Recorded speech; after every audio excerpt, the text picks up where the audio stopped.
Hello everyone, I'm meteorologist Charlie Ironmonger. Thank you so much for joining me today for your noon news and weather update from the First Alert Desk. Now we've got news out of Lenoir County where officials are asking for your help in identifying a vehicle that has been involved in a hit and run that happened Monday night. The sheriff's office says it happened on the 3100 block of Hugh E. Hardy Road in LaGrange when an SUV hit a pedestrian and then fled the scene. The sheriff's office says the victim was airlifted to an area hospital. There's no update on the person's condition. The sheriff's office did provide this picture of the person they say is the suspect. Witnesses reported seeing the suspect was driving an older model white Ford Explorer last seen traveling east on Brian Hardy Road. Authorities are actively investigating and asking for the public's assistance in identifying the driver involved. Now, we also want to highlight the big news out of NASA yesterday. Out of 8,000 applicants that applied to become astronauts with NASA, only 10 were selected, and the announcement was made yesterday. NBC's Tom Costello has more. Are you ready to meet the 24th group of astronaut candidates? Wearing their astronaut blues for the first time, a standing ovation from NASA employees, family, and friends for the newest class to make the cut. You are America's best and brightest. And we're going to need America's best and brightest because we have bold exploration plans for the future. 4 men and 6 women selected from 8,000 applicants. They include fighter and test pilots, engineers, and a medical doctor. When engineer Yuri Kubo told his wife and 2 small children he was going to be an astronaut, a surprise reaction. My kids were mostly concerned about me meeting an alien, so that was like, okay. That could still happen. It could still happen, but they'll probably come in peace. I'm confident. I feel good about it. Anna Menon was also selected, a biomedical engineer who flew on the Polaris Dawn mission with billionaire Jared Isaacman, raising money for St. Jude Children's Hospital. Now, the moon, or maybe even Mars, could be in her future. I can hardly believe it myself. You know, what a time in human spaceflight that is even possible. Now, all 10 members of astronaut class 24 will begin 2 years of extensive training in the classroom, in the pool, piloting, even wilderness survival. Meanwhile, other veteran astronauts are already scheduled for a big loop around the moon as part of Artemis 2 in the first part of next year. Then NASA hopes Artemis 3 astronauts, including a woman, will land on the moon in 2027 or 28. But America is not alone. And I'll just tell you this, I'll be damned if the Chinese beat NASA or beat America back to the moon. We are going to win. China plans to land its own astronauts on the moon by 2030, and the moon could be the springboard to Mars. And the first boot that ever sets foot on the surface of the red planet will be an American astronaut and could well be one of these boots right here. I am just pinching myself that this is even possible. You know, what a chapter of human spaceflight that we are in, that this is even possible today.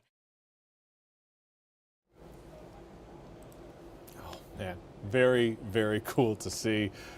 Gets me excited about spaceflight. Anyways, let's talk about your forecast. We've got our eyes on 2 areas of concern in the Atlantic Basin that have yet to be named. Obviously, we also were keeping an eye on Major Hurricane Gabrielle that right now is moving away from North America. So let's talk about the systems that could be actually impactful for eastern North Carolina.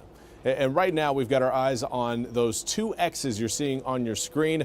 The red X is the one we will focus on first, as that has the higher chance of development not only over a 48-hour stretch, right now sitting at 50%, but also over the 7-day stretch, which right now hurricane forecasters are putting it at a 90% chance.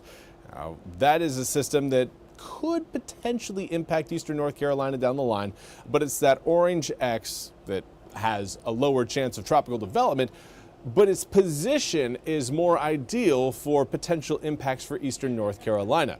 It'll be moving over the Turks and Caicos and Bahamas Islands as we head through really your tail end of this week. And by the time that happens, it's going to run into a lot of very hot and warm water, and that will help invigorate that area of low pressure and potentially again push it into that that tropical depression or tropical storm designation. We'll see exactly when it happens, but that's one you are going to need to keep your eyes on, because we may be feeling some rain and wind out of that system by the time we get to really the start of next week, possibly even the tail end of this weekend. But Gabrielle, major hurricane Gabrielle, not going to be impacting the east. It's moving away from North America, moving northeast at 20 miles an hour, racing away from Bermuda. 140-mile-an-hour maximum sustained winds at this hour. We've got pressure down at 948 millibars, and it is going to weaken as it crosses the Atlantic, expected to make landfall around the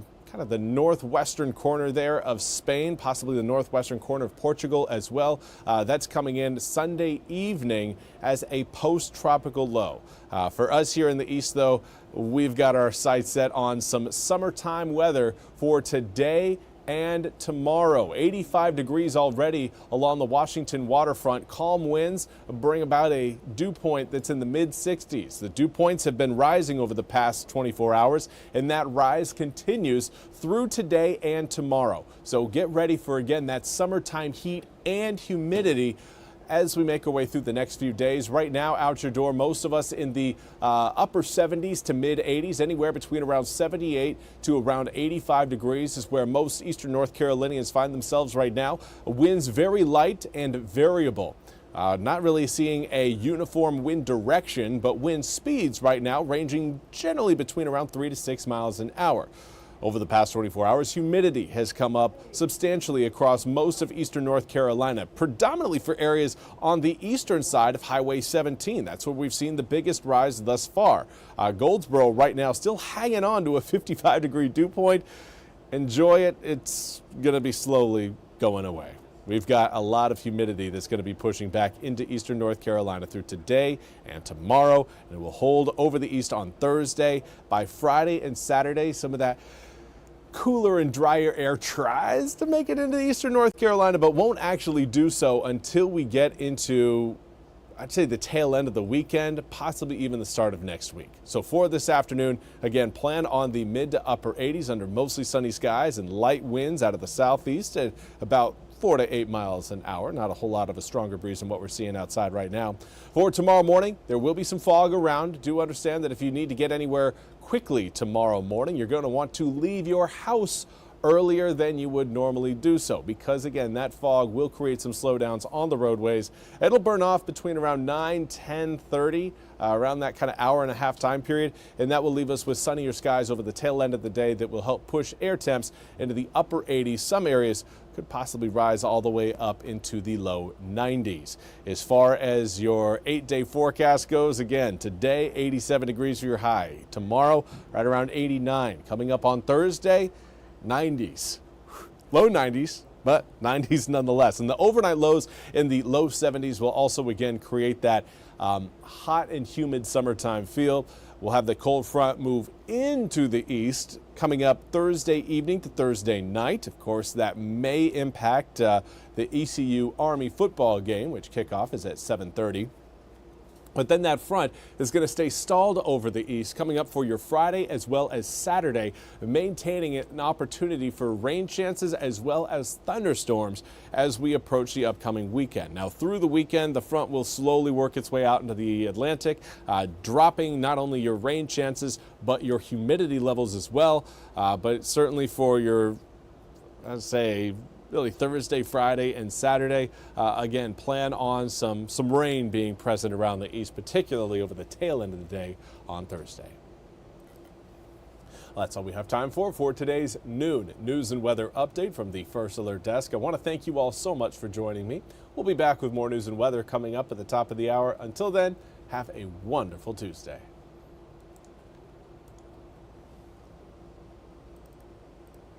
This hour of the WITN First Alert Desk is sponsored by Supreme Choice.